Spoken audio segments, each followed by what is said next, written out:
Assalamualaikum warahmatullahi wabarakatuh. Kembali lagi di channel Berita Mistis. Untuk kisah kali ini masih melanjutkan dari kisah yang sebelumnya. Sebuah kisah yang ditulis oleh Restu Wira Atmaja.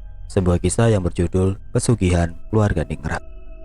Dan sebelum kita masuk ke ceritanya, tekan dulu tombol like video ini dan jangan lupa tekan juga tombol subscribe channel ini. Dan nyalakan juga lonceng notifikasinya agar tidak ketinggalan cerita-cerita lainnya dari channel ini. Dan buat teman-teman yang pengen membaca langsung ceritanya, nanti silakan saja kunjungi linknya yang nanti akan saya sertakan di kolom deskripsi. Dan jangan lupa di follow juga akun Twitter penulis. Dan seperti apa untuk kelanjutan kisah ini? Langsung saja kita masuk ke ceritanya.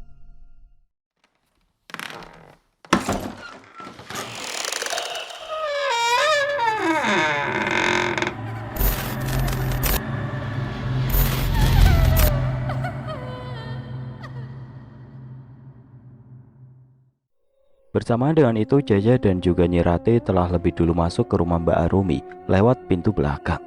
Mereka berdua juga heran, mengapa pintu belakang rumah Mbak Arumi tidak terkunci, sedangkan semua pintu lainnya benar-benar terkunci dengan rapat. Nyirati dan Jaja terus mencari keberadaan Raden Kuncoro. Namun saat dimana dirinya sedang mencari keberadaan Raden Kuncoro, tiba-tiba kaki dari Nyirati ditarik oleh sesuatu, hingga tubuhnya terjatuh dan diseret hingga ke sebuah ruangan. "Nyi!" teriak Jaja. "Jaja, tolong aku!" Nyirati mencoba untuk menahan tarikan itu dengan cara memegangi daun pintu. Namun tiba-tiba, brak! Kepala Nyirati ditimpuk sesuatu dari arah belakang. Ia pun pingsan dan perlahan tubuhnya menghilang di ruangan tersebut. Jaja yang melihat hal itu tidak bisa berbuat apa-apa. Kini, misi penyelamatan Raden Kuncoro benar-benar tidak sesuai dengan apa yang ia pikirkan sebelumnya. Tidak berselang lama dari ruangan tersebut keluar seseorang sembari menyeretkan kayu balok di lantai. "Siapa kamu? Di mana Nyirati? Raden Kuncoro? Di mana kamu menyembunyikan mereka berdua?" tanya Jaja. Setelah sosok itu keluar dari ruangan itu, tatapan Jaja langsung tercengang di saat melihat orang yang berada di hadapannya sekarang. Ternyata adalah temannya sendiri yang berasal dari pabrik bawang tempat dulu Jaja bekerja. "Mas Mo," ucap Jaja. "Gimana kabarmu, Ja?" ucap teman Jaja yang bernama Mas Mo itu. Jaja masih tidak percaya jika dirinya akan bertemu dengan Mas Mo. Namun yang membuat dirinya benar-benar tidak yakin jika itu yaitu Mas Mo adalah orang yang memukul kepala Nyirati dengan menggunakan balok tersebut. "Tenang, Ja, sekarang mereka berdua aman," jelas Mas Mo kepada Jaja. "Maksudmu?" tanya Jaja. "Ada Pak Lingga yang sedang menjaganya." Dari kejauhan terdengar suara langkah kaki yang berasal dari ruangan tersebut. Jaja merasakan ada yang tidak beres dengan suara langkah kaki tersebut. "Siapa itu?" teriak Jaja. Setelah suara langkah kaki itu terhenti tepat setelah keluar dari ruangan, barulah tubuh Jaja langsung merinding seketika. "Jadi kamu tidak mau balik ke pabrik? Apakah Raden Kuncoro, Jaja, dan Nyirati akan selamat?" Sementara itu waktu semakin terus berjalan. Bapak dan yang lainnya segera mencari cara untuk bisa masuk ke dalam rumah tersebut. Jika memang benar seperti apa yang dipikirkan Bapak, maka Birawa akan berhadapan dengan Raden Angkoro. Kemungkinan besar juga Mbak Arumi dan Kang Didi ikut serta dalam penyerangan tersebut untuk melindungi tuannya. Itu berarti di dalam rumah Mbak Arumi hanya tersisa Pak Lingga dan juga Raden Kuncoro. Mereka pun bergegas untuk menuju ke dalam rumah Mbak Arumi. Sesampainya di sana, Kang Waris meminta ke Bapak untuk tidak masuk ke dalam rumah tersebut. Ia khawatir jika dalam rumah tersebut ada jebakan lain yang mungkin saja sudah direncanakan oleh Pak Lingga. "Lebih baik kalian berdua pergi dari sini. Jika kalian berdua sampai tertangkap, maka semua akan selesai," jelas Kang Waris. Bapak dan Ibu pun segera pergi ke tempat lain untuk mencari perlindungan yang aman. Sedangkan Kang Waris, ia merasakan ada energi besar yang berada di dalam rumah tersebut. Purnama semakin bersinar terang di atas langit alas wingit. Suara nafas dari Ibu terdengar jelas hingga membuat Bapak khawatir akan keadaannya. "Bu, Ibu nggak apa-apa?" tanya Bapak. "Nggak apa-apa, Pak. Kita mau kemana?" Saat Ibu menanyakan hal tersebut, ia melihat ada dua orang warga sedang melambai-lambaikan tangannya ke arah Bapak dan juga Ibu. "Sini, kemari," Bapak dan ibu pun segera menuju kedua orang warga tersebut. Mereka berdua tidak mengenali siapa dua orang warga tersebut. "Mari masuk, cepat!" Ibu dan bapak pun segera masuk ke dalam rumah warga tersebut. "Pak, tolong ambilkan minum," jelas wanita yang sedang hamil itu. Ternyata dua orang warga tersebut adalah mereka yang ditemui oleh Jaja dan juga Nyi Rati. Mereka berdua mendapatkan mandat dari seseorang untuk melindungi bapak dan juga ibu. "Mbak Arumi menyuruh kami untuk melindungi kalian berdua," jelas wanita hamil itu. "Mbak Arumi?" tanya ibu. "Dia meminta kami berdua untuk melindungi kalian berdua karena kalian adalah kunci utama dari penyerangan di malam ini," jelas wanita hamil itu. Ibu pun langsung menoleh ke arah bapak, seperti tidak percaya apa yang baru saja dikatakan oleh wanita hamil tersebut. "Pak," tanya ibu dengan penuh keraguan, "mengapa Mbak Arumi melakukan hal tersebut? Bukankah dia juga termasuk dalam bagian orang-orang yang membantu dalam penumbalan ini?" tanya bapak. Wanita hamil itu menatap ke arah suaminya. Ia seperti meminta bantuan kepada suaminya untuk menjelaskan apa yang dikatakan oleh Mbak Arumi sebelum malam hari tiba. "Sebelum waktu gelap datang, Mbak Arumi dan juga Kang Didi mendatangi rumah kami. Dia menjelaskan sesuatu terkait peristiwa yang akan terjadi di malam purnama nanti," jelas suami dari wanita hamil itu. Tidak bisa dibayangkan ternyata Mbak Arumi mengetahui apa yang akan terjadi beserta dengan langkah-langkah yang harus dia ambil untuk melindungi bapak dan juga ibu. "Dia meminta kepada kami untuk melindungi kalian berdua karena kalian adalah incaran dari mereka semua, terkhusus Raden Angkoro dan juga Raden Jogopati." Memang benar, bapak dan juga ibu adalah incaran utama dalam penyerangan kali ini. Raden Angkoro juga Raden Jogopati benar-benar ingin membunuh keduanya karena telah menghalang-halangi ritual ngipri ketek itu sendiri. Yang mana tumbal terakhir yang harus ia bunuh adalah anak dari keturunan asli keluarga Ningrat. Jika misi itu berhasil dijalankan, maka mereka semua akan mudah menciptakan ambisinya secara perlahan-lahan seiring berjalannya waktu. "Kau Raden Artonegoro kan?" tanya wanita hamil itu kepada bapak. "Benar, aku Raden Artonegoro," jelas bapak. "Mbak Arumi menjelaskan secara detail terkait kebaikan kalian berdua. Kalian benar-benar orang yang beruntung," jelas wanita hamil itu. Bapak masih belum mengerti apa maksud dari rencana ini semua. Apakah benar apa yang dilakukan oleh Mbak Arumi? Namun jika Mbak Arumi ingin menyelamatkan bapak dan juga ibu, lalu mengapa Raden Kunchoro ditawan di rumahnya? Apakah ada sesuatu yang terjadi saat penangkapan Raden Kunchoro berlangsung? Atau jangan-jangan apa ini ada kaitannya juga dengan pria misterius tersebut? Tanya bapak. "Maksudmu Tuan Birawa?" tanya balik wanita hamil itu kepada bapak. "Benar, Tuan Birawa memiliki jalannya sendiri. Menurut Mbak Arumi, dia sengaja memanggil seluruh orang-orang yang pernah bekerja sama dengannya hanya untuk membalaskan dendam di masa lalu," jelas wanita hamil itu. "Dendam masa lalu?" Wanita hamil itu hanya mengangguk paham. Ternyata kedatangan dari Raden Angkoro dan yang lainnya ke desa Alaswingit sudah diperhitungkan jauh-jauh hari. Tidak ada jawaban yang terucap dari wanita hamil tersebut. Ia hanya terdiam sembari menunggu pembahasan lain yang mungkin saja tidak mengarah kepada hal ini. "Kami tidak bisa menjawabnya," jelas wanita hamil tersebut kepada bapak. Bapak hanya mengangguk paham. Ia sendiri hanya bisa menunggu waktu untuk bisa keluar dari ancaman semacam ini. Sementara itu 3 orang sudah tertangkap. Mereka semua ditutupi wajahnya menggunakan sebuah kain, sembari kedua tangannya diikatkan di belakang kursi di sebuah ruangan. "Arumi, di mana tuanmu itu?" tanya Raden Angkoro kepada Mbak Arumi. "Maaf mas, tadi beliau keluar sebentar untuk menuju ke hutan Alaswingit. Katanya dia ingin memanggil Nyai," jelas Mbak Arumi. "Bagus, sudah 3 tawanan yang kita tangkap. Kini tinggal Arto dan istrinya saja yang belum tertangkap," jelas Raden Angkoro. Di ruangan tersebut sudah berkumpul 5 orang yang kemungkinan besar ikut berkecimpung dalam penyerangan malam purnama. Mereka adalah Mbak Arumi, Kang Didi, Masmo, Pak Lingga dan juga Raden Angkoro. Kelimanya seperti menunggu sesuatu untuk diselesaikan secara bersama-sama. "Baiklah, aku keluar sebentar," ucap Raden Angkoro kepada yang lainnya. Raden Angkoro keluar dari ruangan tersebut Entah apa yang ingin dilakukan, tapi sepertinya Raden Angkoro ingin melakukan sesuatu sembari menunggu Birawa. "Lepaskan kami, lepaskan!" teriak Nyi Rati. Palingga yang mendengar rintihan permintaan tolong itu langsung tertawa kencang. Ia seperti menikmati hal-hal yang sudah pernah terjadi di saat ritual di pabrik bawang tersebut.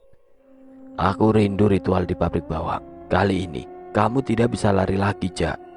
Kamu sudah ditakdirkan untuk mengalirkan darah untuk keseimbangan kehidupan kami semua," jelas Palingga. Palingga pun kemudian berjalan keluar dari ruangan tersebut. Namun sebelum dirinya keluar, Palingga meminta kepada Masmo untuk menyiksa ketiganya dengan memecut bagian kaki dan tangan ketiga tawanan tersebut. "Pecut mereka semua sampai tangisannya berubah menjadi air mata darah," jelas Palingga kepada Masmo sembari berjalan keluar dari ruangan tersebut. Masmo hanya mengangguk paham. Ia kemudian mengambil pecut yang berada di dinding ruangan tersebut. Ja, sudah kubilang kan, kamu jangan lari dari pabrik. Kita semua sudah dijadikan tumbal di sana. Percuma juga kita lari kemanapun. Kita hanyalah budak dari orang-orang yang berkuasa," ucap Masmo. Ia pun kemudian melepaskan kain yang menutupi kepala Jaja. Sepertinya Masmo sangat rindu dengan wajah ketakutan yang tergambarkan di wajah Jaja. "Maaf ya, Ja. Aku ingin hidup juga. Katanya, kalau aku bisa dibunuh kamu, secara kamu adalah orang yang berpengaruh besar karena mengetahui ritual tersebut. Kamu harus aku singkirkan agar aku bisa terbebas dari kontrak tumbal seumur hidup." Jaja pun menatap tajam wajah Masmo. Ia benar-benar sangat benci dengan ekspresi Masmo yang benar-benar menyatu dengan sifat iblis di dalam hati, pikiran dan juga tingkah lakunya saat ini. "Ada kata-kata terakhir gak, Ja?" tanya Masmo kepada Jaja sembari mendekati wajahnya tepat di hadapan Jaja. Namun kejadian yang tidak disangka-sangka pun terjadi. Jaja dengan cepatnya langsung meludahi wajah Masmo sembari mengatakan sesuatu kepada Masmo. "Pergi kau ke neraka, bajingan. Kau telah mengkhianati Cipto. Aku tahu kau adalah orangnya kan yang memberitahu lokasi Cipto kepada mereka semua," tanya Jaja. Masmo pun mengelap ludah itu dengan menggunakan bajunya. Mbak Rumi dan juga Kang Didi hanya memandangi kisruh mereka berdua. "Raden Angkoro tidak mungkin tahu keberadaan tempat persembunyian Cipto. Tapi kau menguliknya sendiri kan? Kau beritahu mereka semua agar kau bisa mendapatkan pesangon yang lebih banyak dan meminta tangguhan dari tumbal selanjutnya di antara para karyawan yang lainnya," jelas Jaja. Masmo pun tersenyum lebar. Ia kemudian tertawa mendengar perkataan yang baru saja dijelaskan oleh Jaja kepadanya terkait masa-masa di mana dirinya membocorkan rahasia dari tempat persembunyian Cipto sewaktu tumbal di pabrik bawang itu berjatuhan. "Akhirnya kau sadar juga ya, Ja. Padahal aku sendiri tidak pernah memberitahu hal ini kepada siapapun. Tapi apakah kau tahu, menjadi bawahan dari orang-orang berkuasa itu adalah kenikmatan yang tiada tandingnya, Ja. Kamu bisa bermain dengan wanita sebanyak-banyaknya. Kamu bisa meminum minuman sampai larut pagi. Kamu bisa merasakan nikmat duniawi yang tidak semua rakyat jelata seperti kita rasakan. Bukankah itu fungsinya menjadi penjilat dari orang-orang yang memiliki kuasa?" ucap Masmo sembari mencekik leher Jaja. "Wah!" Masmo mencengkeram kuat leher Jaja hingga membuat Jaja tidak bisa berkata apa-apa lagi. Jaja mulai kesulitan untuk bernafas. "Jaja, lepasin Jaja!" teriak Nyi Rati. "Bajingan, lepasin Jaja!" Raden Kuncoro mulai mendengar suara Jaja yang kesulitan untuk bernafas. "Di dunia ini, orang yang lemah akan diinjak, orang yang kuat akan semakin menanjak. Jika dirimu merasa menjadi orang lemah, tidak sepatutnya dirimu menentang orang-orang yang memiliki kuasa seperti pemerintah."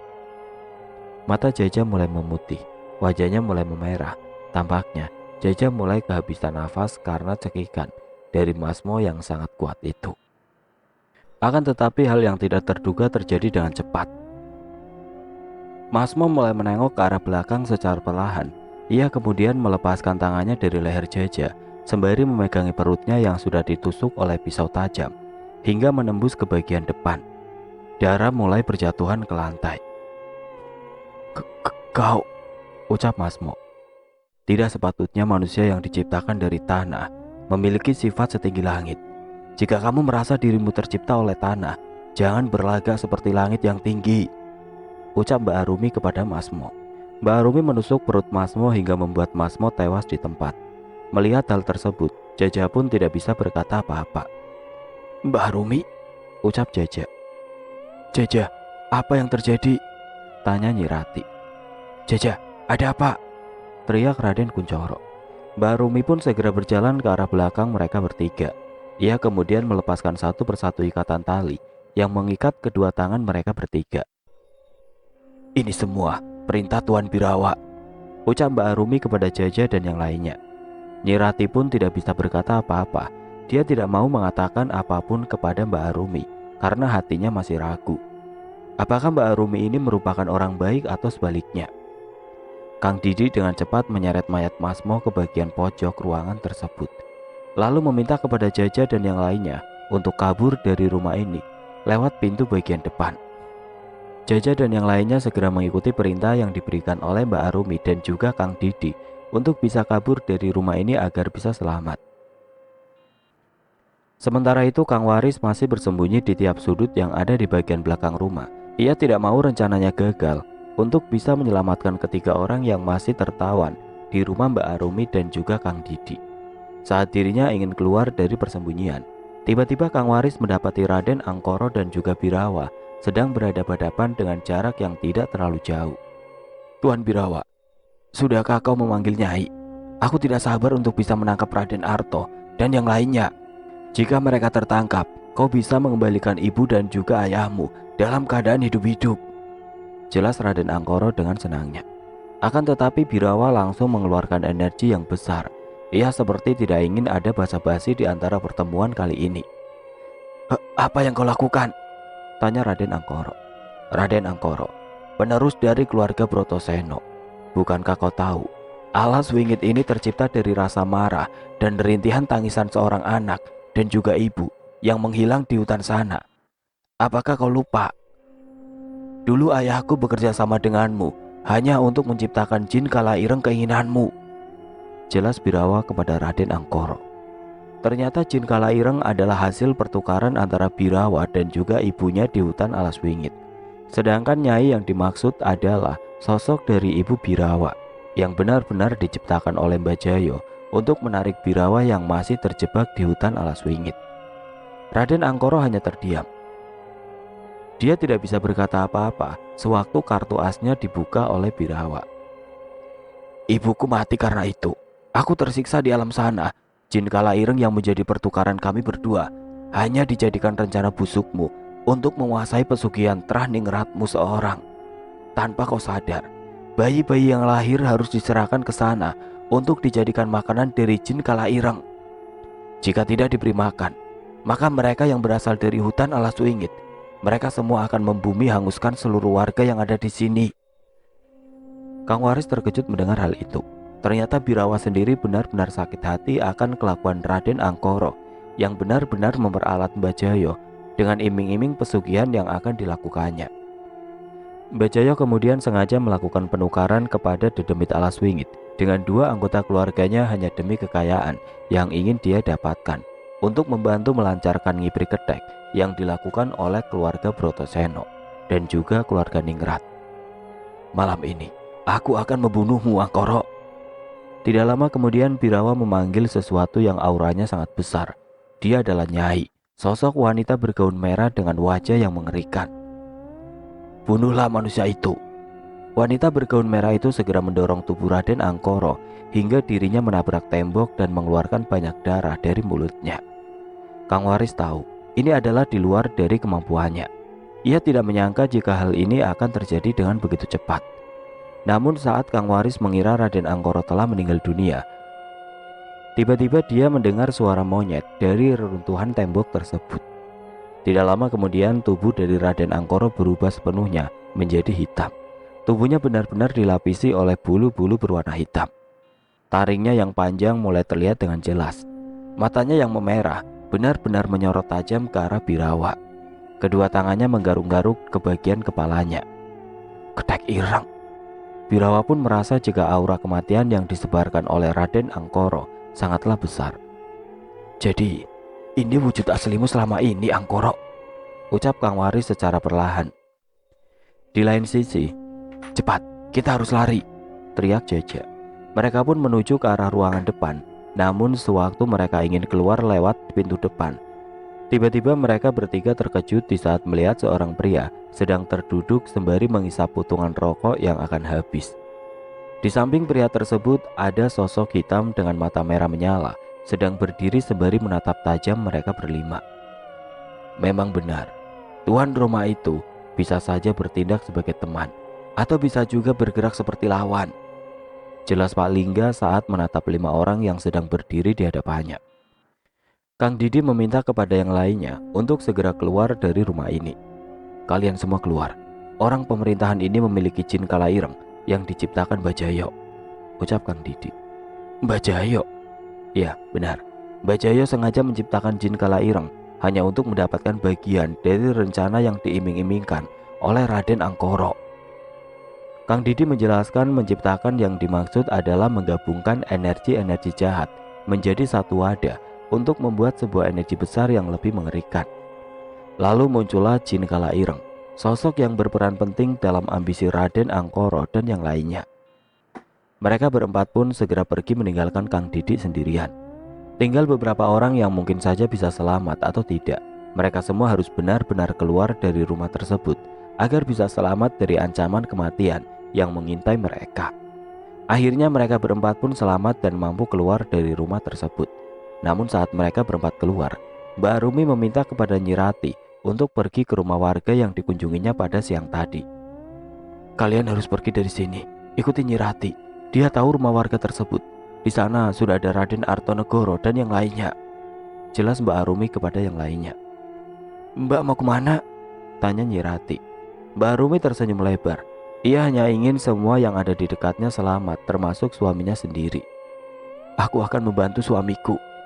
Mbak, cepat pergi."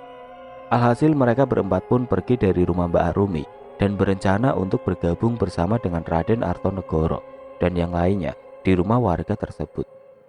Penyerangan demi penyerangan terus berlanjut. Kang Waris masih melihat mereka berdua bertarung dengan sangat mengerikan. Ia juga terkejut saat melihat Raden Angkoro yang berubah menjadi siluman Ketek Ireng. Akan tetapi kejadian yang tidak terduga pun benar-benar terjadi di antara keduanya. Mereka berdua yang sudah saling menyerang satu sama lain akhirnya benar-benar kehabisan energi.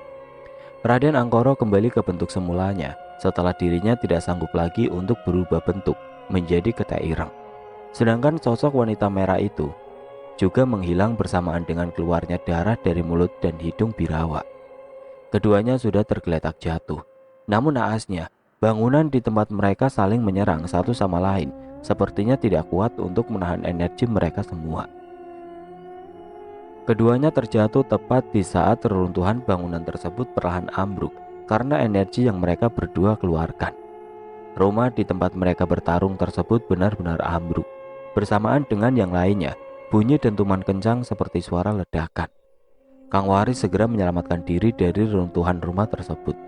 Untungnya, ia berhasil keluar sesaat sebelum semuanya menjadi hancur dan reruntuhan tersebut berhamburan di sekitarnya. Kang Waris tidak menyangka, ternyata semuanya sudah selesai sampai di sini. Tidak ada tanda-tanda pergerakan lagi, semua terdiam. Entah apa yang terjadi, kemungkinan besar semua yang berada di reruntuhan tersebut meninggal dunia. Ia kemudian perlahan meninggalkan tempat tersebut untuk segera bergabung dengan yang lainnya.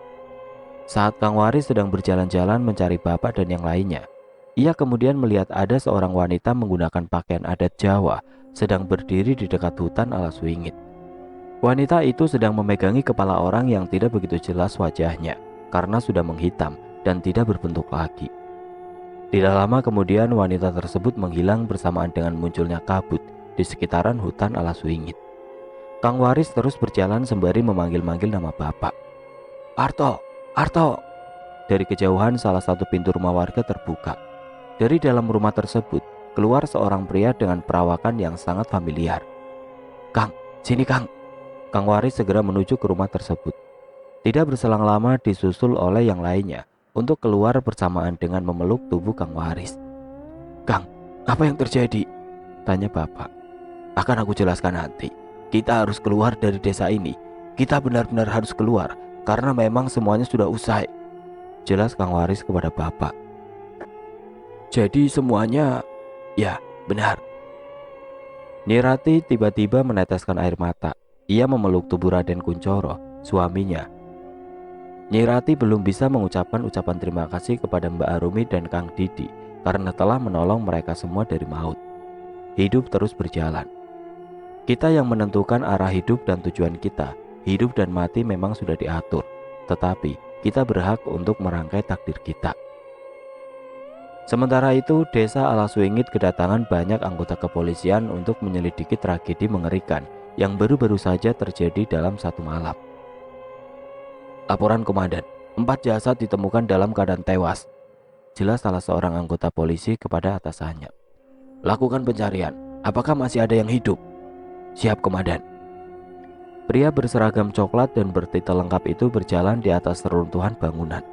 Dia merasa ada sesuatu yang belum memuaskan dari reruntuhan tersebut. Di mana kau bajingan? Ucap polisi itu. Tidak berselang lama polisi itu melihat ada yang bergerak dari reruntuhan bangunan. Tampaknya ia menemukan apa yang baru saja dia inginkan. Brak! Kedua tangannya keluar tepat di saat polisi itu ingin mendekatinya. Ia tahu orang ini tidak akan mati dengan mudah. Jadi kau masih hidup? Di tempat yang lain, seorang polisi melaporkan bahwa dirinya menemukan seseorang yang masih hidup, namun dalam keadaan luka yang sangat parah. Lapor komandan, ada seseorang yang baru saja ditemukan hidup. Jelas polisi yang melaporkan tersebut kepada atasannya. Baik, ambil juga yang ini, dia masih hidup. Ucapnya sembari menunjukkan sesuatu yang benar-benar di luar nalar manusia. Ah, polisi itu langsung terkejut di saat melihat seseorang manusia mengeluarkan kedua tangannya dengan tegak di atas reruntuhan bangunan. Semua sesuai dengan perkiraannya. Hanya saja masih ada satu orang yang belum ia temukan. Mungkinkah? Dari kejauhan ada beberapa orang polisi membawa kantong jenazah dari sebuah hutan yang agak jauh dari tempat kejadian. Karena penasaran, ia pun ingin melihat siapa yang ada di dalam kantong jenazah tersebut. Coba, aku lihat. Silakan komandan. Ia pun segera membuka kantong jenazah tersebut. Saat dirinya membuka resleting kantong jenazah itu, ia terkejut saat melihat kepala dari jenazah tersebut telah menghilang. Di mana kepalanya? Tanya komandan polisi tersebut kepada anggota kepolisian yang lain. Kami tidak menemukannya. Cepat, bawa ke ambulan. Segera otopsi jenazah ini. Siap komandan. Komandan polisi itu merasakan kekhawatiran. Ia takut apa yang selama ini ia pikirkan benar-benar terjadi. Apakah dia sudah mati? Saat komandan polisi itu melihat ke arah hutan, ia kemudian memergoki seorang wanita yang menggunakan pakaian adat Jawa, sedang berdiri di dekat pepohonan, sembari memegangi sebuah kepala manusia. Jangan-jangan. Wanita tersebut tersenyum lebar. Ia kemudian menghilang tepat di saat kabut kembali menutupi hutan tersebut. Desa Alaswingit, desa yang penuh dengan tragedi kematian, teror, dan hal-hal yang tidak terduga. Semuanya menjadi satu di dalam kisah perjalanan Raden Artonegoro dan yang lain sebagainya. Pesugihan ini tidak akan selesai sebelum dua syarat ini terselesaikan. Incaran dari Raden Angkoro dan yang lainnya tewas dan dijadikan tumbal untuk ritual pesugihan Ngibri Kedak. Semua yang terikat dari pesugihan ini mati secara bertahap, dan apa yang direncanakan hancur lebur alias batal. Selanjutnya Raden Artonegoro dan yang lainnya akan menuju sebuah desa yang disebut sebagai Astana Talimongso. Desa ini dikenal dengan penyembahan khusus para wanita hamil yang dilakukan oleh warga sekitar untuk ditumbalkan.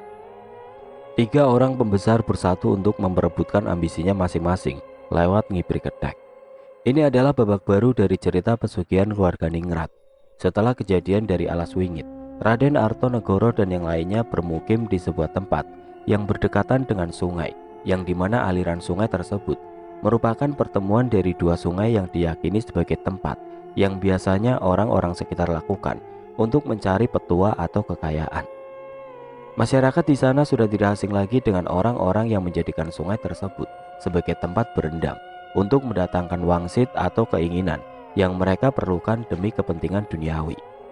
Akan tetapi ada harga yang sangat mahal untuk bisa mendapatkan itu semua. Mereka harus menyerahkan tumbal di tiap kali permintaannya. Mereka menyebutnya sebagai tumbal Talimongso.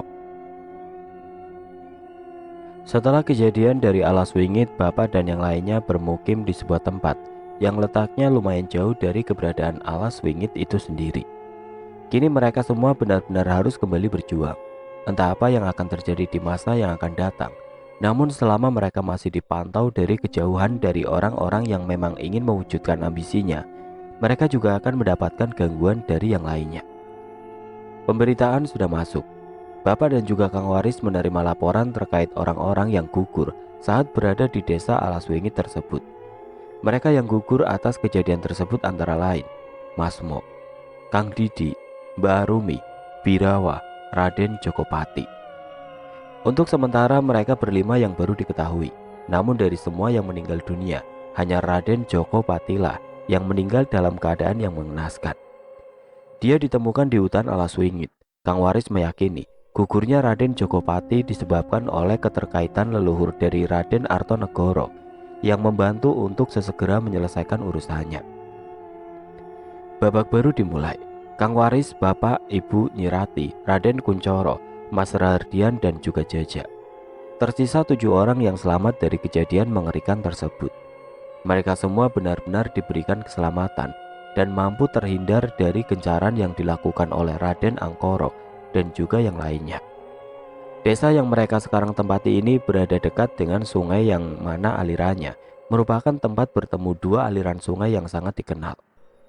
Banyak masyarakat sekitar yang meyakini bahwa jika ada salah seorang yang memiliki keinginan, mereka harus cepat-cepat untuk berendam di sungai tersebut di malam-malam tertentu. Dan memang benar, banyak sekali orang-orang yang mungkin saja berada di luaran desa yang berendam di sungai tersebut dengan tujuan untuk mendapatkan sebuah keinginan. Rata-rata mereka menginginkan kekayaan dan juga pesugihan.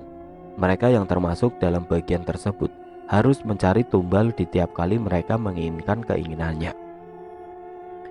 Bukan hal yang mudah memang, namun masyarakat sekitar sudah memahami akan hal tersebut. Karena itulah, semenjak kejadian hilangnya jabang bayi dari dalam kandungan yang terjadi pada salah seorang wanita di desa ini, mereka semakin berhati-hati. Mereka semua menyebutnya sebagai tumbal tali mongso. Dengan melakukan penumbalan yang mereka inginkan, mereka akan mendapatkan apa yang mereka inginkan juga. Namun menurut kepercayaan orang-orang di sana, mereka akan bisa diselamatkan dengan satu cara. Cara tersebut terkenal sangat konyol dan tidak masuk akal. Solusi dari permasalahan ini adalah mereka harus mengantarkan sang wanita hamil ke sebuah astana, tempat pemakaman. Sebelum senja menyingsir, ketakutan akan terbiaskan di wajah para wanita yang sedang hamil. Sebentar lagi perutnya akan kosong. Oke teman-teman, sampai di sini dulu ceritanya. Nantikan kelanjutan kisah ini di video berikutnya. Agar tidak ketinggalan, klik tombol subscribe channel ini dan nyalakan lonceng notifikasinya. Wassalamualaikum warahmatullahi wabarakatuh.